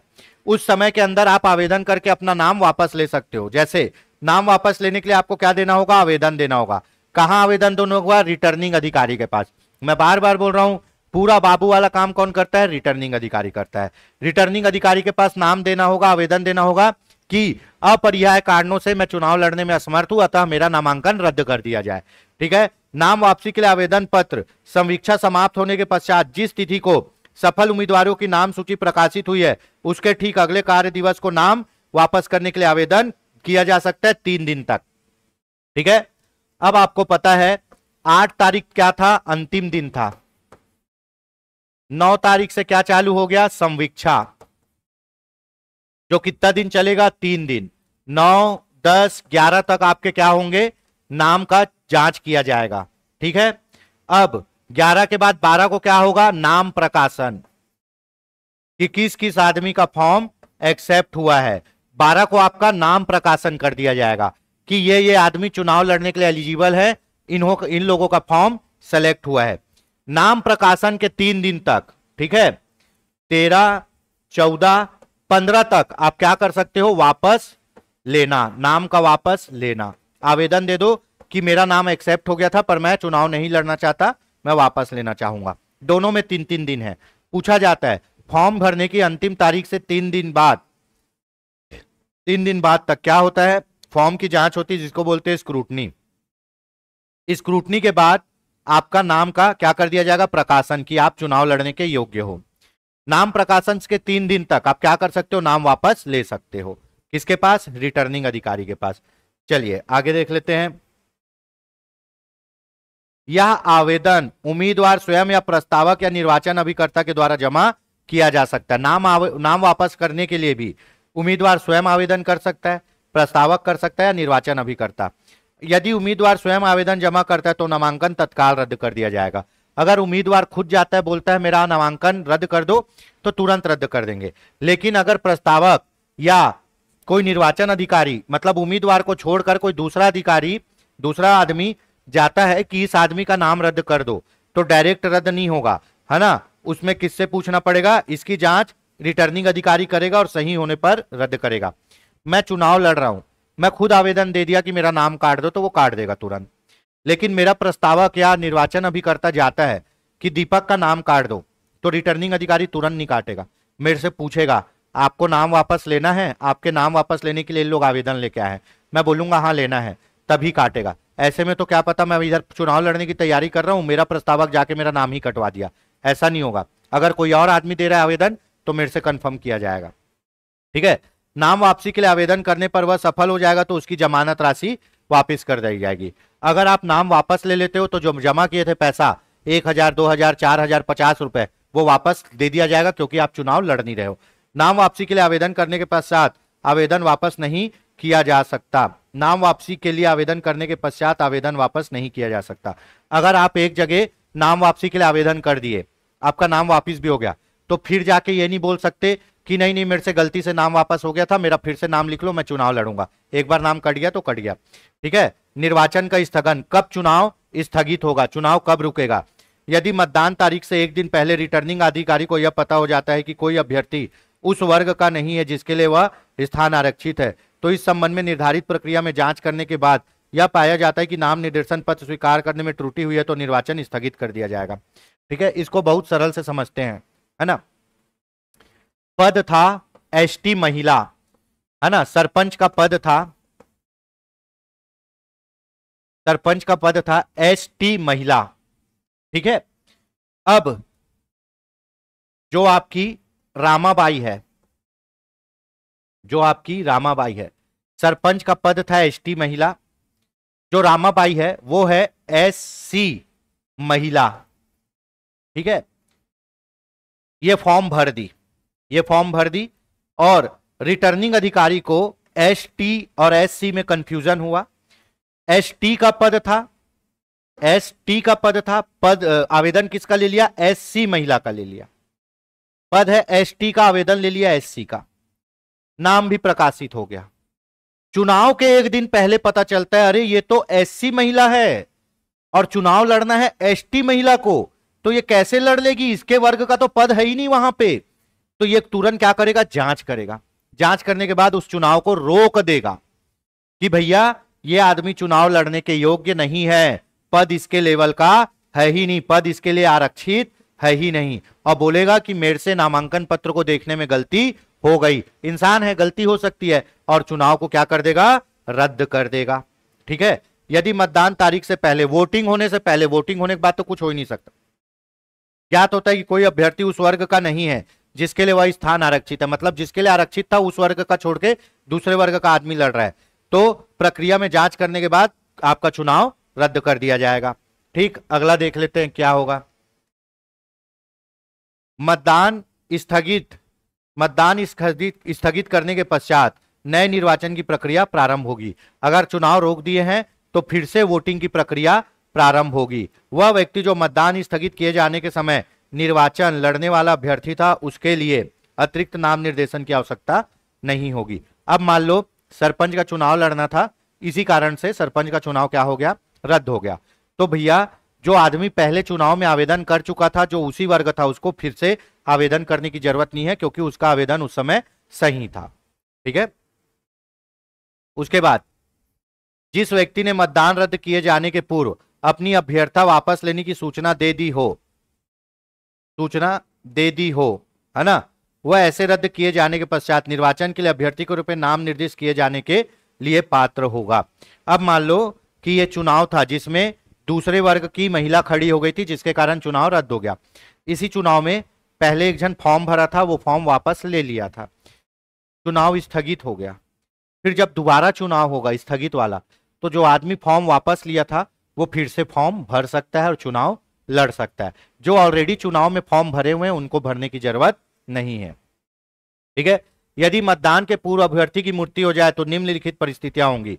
एक से अधिक अभ्यर्थी रहेगा तो चुनाव होगा, एक अभ्यर्थी रहेगा तो चुनाव रुक जाएगा। अंतिम सूची, नाम वापसी की तारीख के अगले कार्य दिवस को अंतिम सूची का प्रकाशन होगा। फॉर्म भरे, फॉर्म भरने के बाद स्क्रूटनी हुआ, स्क्रूटनी के बाद एक बार नाम प्रकाशन हुआ, नाम प्रकाशन के बाद फिर फॉर्म वापस लेने का समय दिया जाएगा, जिनको फॉर्म वापस लेना है वो ले लेंगे। फिर उसके बाद फाइनल अंतिम सूची का प्रकाशन होगा और यही लोग चुनाव लड़ेंगे। ठीक है।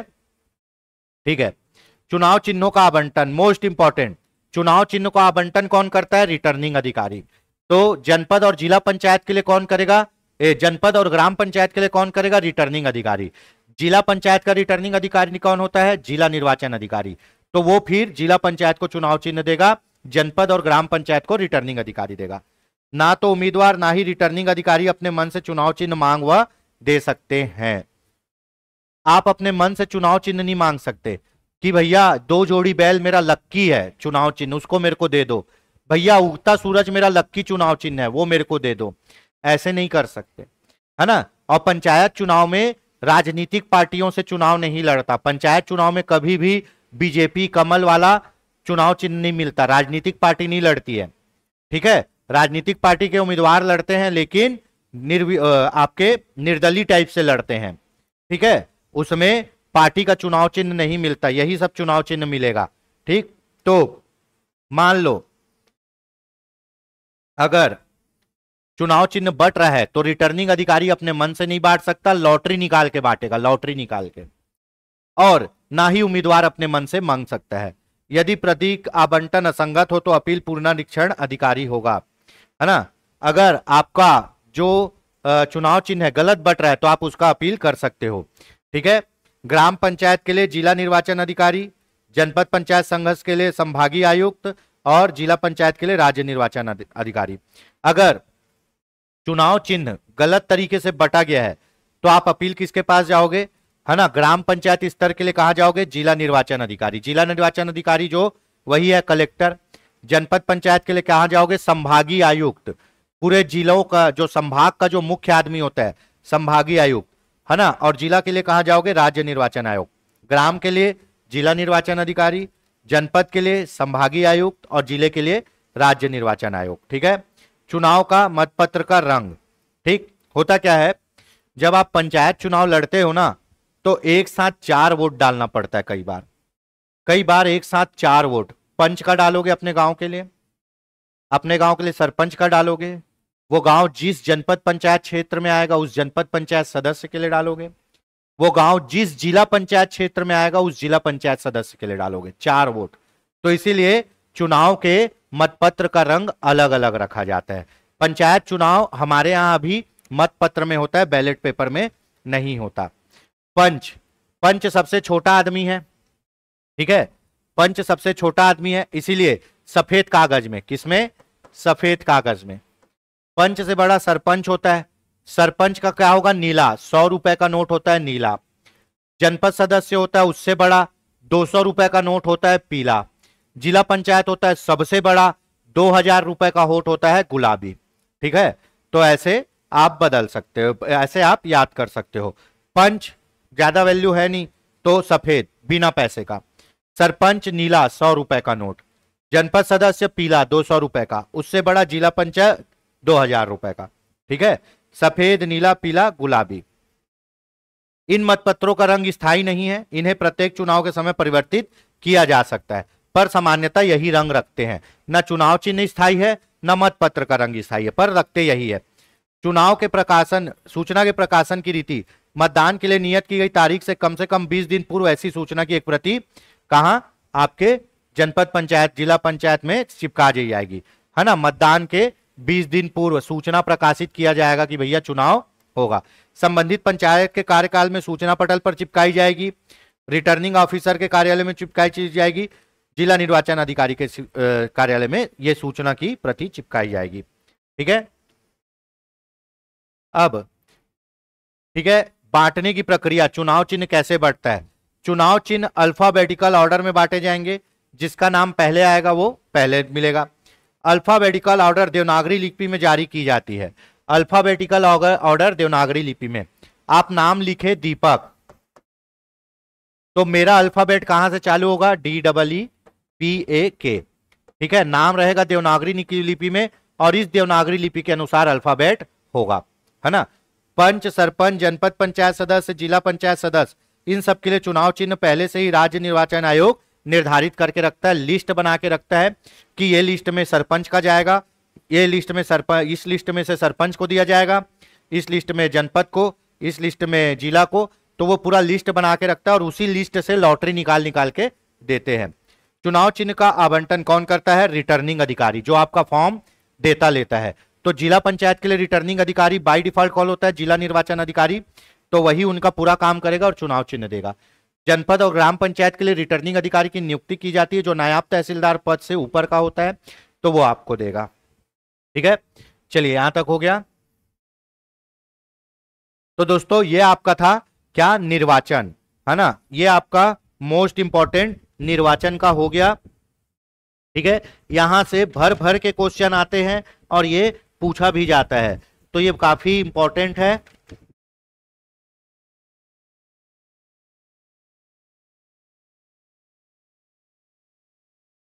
ठीक। एक पंचायत चुनाव में जो आदमी चुनाव लड़ता है वो 3 अभिकर्ता की नियुक्ति कर सकता है। ठीक है, ये भी पूछा जाता है। एक पंचायत चुनाव में जो आदमी चुनाव लड़ता है वो अपने 3 एजेंट की नियुक्ति कर सकता है। पहला कौन होगा? निर्वाचन अभिकर्ता। ठीक है, दूसरा कौन होगा? मतदान अभिकर्ता, मतदान अभिकर्ता। और तीसरा होगा गणना अभिकर्ता। कौन? मतगणना अभिकर्ता, मतगणना अभिकर्ता। इससे भी एक बार पूछा था तो बता देता हूं। ये 3 आदमी की नियुक्ति एक चुनाव लड़ने वाला आदमी कर सकता है। निर्वाचन अभिकर्ता कौन होता है? जो पर्ची बांटता है, जो आपके घर घर आके बोलता नहीं है ये आपका नाम है, इसको वोट देना, पर्ची देता है चुनाव की, तो जो पर्ची बांटता है। ठीक है। मतदान अभिकर्ता, जैसे ही आप चुनाव में वोट डालने के लिए रूम के अंदर जाते हो, एक तरफ पीठासीन अधिकारी बैठे रहते हैं जो केंद्र के प्रमुख है, इधर 3 मतदान अधिकारी बैठे रहेगा जो चुनाव करवा रहा है, और उधर आप ही के क्षेत्र के 2-3 लोग बैठे रहते हैं, लोकल लोग, जो नाम पहचानते हैं, आदमी पहचानते हैं कि हाँ ये वही आदमी है जो चुनाव में वोट देने आया है, फर्जी आदमी नहीं है। तो जो अंदर हर पार्टी का एक एक आदमी बैठे रहता है, जितने उम्मीदवार हैं उस उम्मीदवार का एक एक आदमी अंदर बैठे रहता है, जो ये देखता है कि फर्जी वोटिंग तो नहीं हो रही है, तो वो क्या हो जाता है? मतदान अभिकर्ता। इसका काम क्या है? वोटिंग कराना। ठीक है। उसके बाद जब गणना होती है ना, जब वोट की गणना होती है, तो ये वो टेबल में गणना हो रही है, फिर जाली लगे रहता है, जाली के बाहर जितने आदमी चुनाव लड़ रहे हैं उसके एक एक आदमी वहां बैठे रहते हैं, जो ये देखते हैं कि गणना सही से हो रही है कि नहीं, मेरा वोट कहीं उसके में तो नहीं डाल दिए, कोई फर्जी वोट को तो गिनती नहीं कर रहे हैं। तो वो आदमी क्या करवाता है? गणना करवाता है। क्या करवाता है? गणना करवाता है। यही 3 आदमी की नियुक्ति वो करता है। यही 3 आदमी की नियुक्ति करता है। कौन? चुनाव लड़ने वाला आदमी। निर्वाचन अधिकर्ता जो पर्ची बांटता है चुनाव से संबंध में कि आपका ये बूथ नंबर है, ये क्रमांक है, यहां जाना। मतदान अभिकर्ता वोटिंग कराता है, अंदर बैठे रहता है। गणना अभिकर्ता जहां गिनती होती है वहां बैठे रहता है। ठीक है।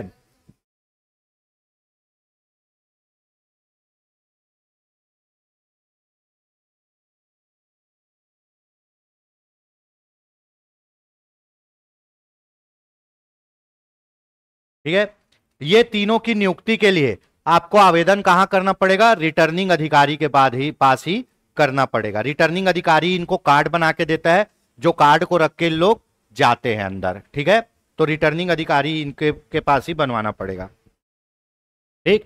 तो यही 3 लोगों का क्या होता है? नियुक्ति किया जाता है। ठीक है। चलिए, एक होता है क्या? निवेदित मत, टेंडर वोट। टेंडर वोट के बारे में भी बता देता हूं।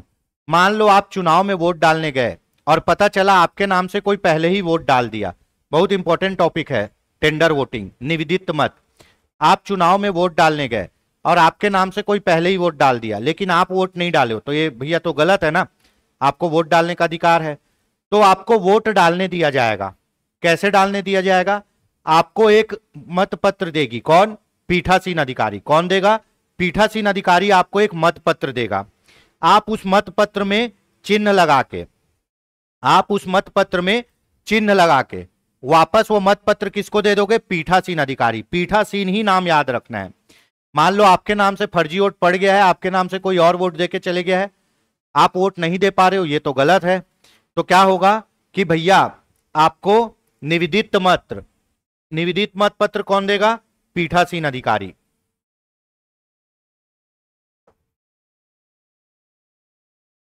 कारण जान लो क्यों दिया जाता है। आपके नाम से पहले ही कोई वोट डाल दिया है और आप वोट नहीं डाले हो, मतलब फर्जी वोटिंग आपके नाम से हो गई, आपको वोट डालना है। तो निवेदित मत पत्र कौन देगा? मत पत्र देगा पीठासीन, जो उस केंद्र का प्रमुख है, पीठासीन अधिकारी देगा, है ना। आप उस मत पत्र में सील लगा के वापस किसको दोगे? वापस पीठासीन अधिकारी को ही दोगे। वापस किसको दोगे? पीठासीन अधिकारी को। ठीक है। पीठासीन अधिकारी उसको लिफाफे में रखेगी, उस पर सील लगाएगी, उसको लिख देगी निविदित मत। क्या लिख देगी? निविदित मत। ठीक है,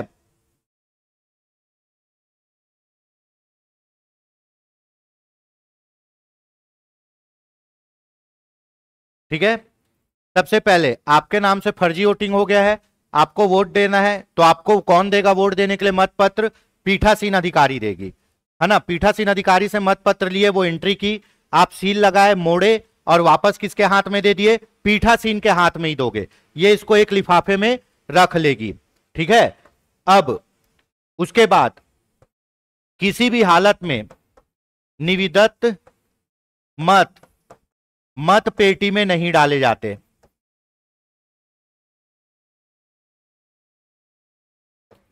ये बहुत इंपॉर्टेंट है। ठीक है, किसी भी स्थिति में निविदित मत पेटी में नहीं डाला जाएगा। उसको किसको दे दिया जाएगा? पीठासीन अधिकारी को। ठीक है, उसके बाद अगला, ये जो निविदित मत है ना, निविदत मत है, सामान्य परिस्थिति में इसकी गणना नहीं होती। याद रखिएगा, सामान्य परिस्थिति में गणना नहीं होगी, गणना नहीं होगी। याद रखिएगा, ठीक है, सामान्य परिस्थिति में इसकी गणना नहीं होगी। इसीलिए इसको क्या कहा जाता है? अंतिम मत पत्र। क्या कहा जाता है? अंतिम मत पत्र। तो सर इसकी गणना कब होगी? इसकी गणना विशेष परिस्थिति में होगी।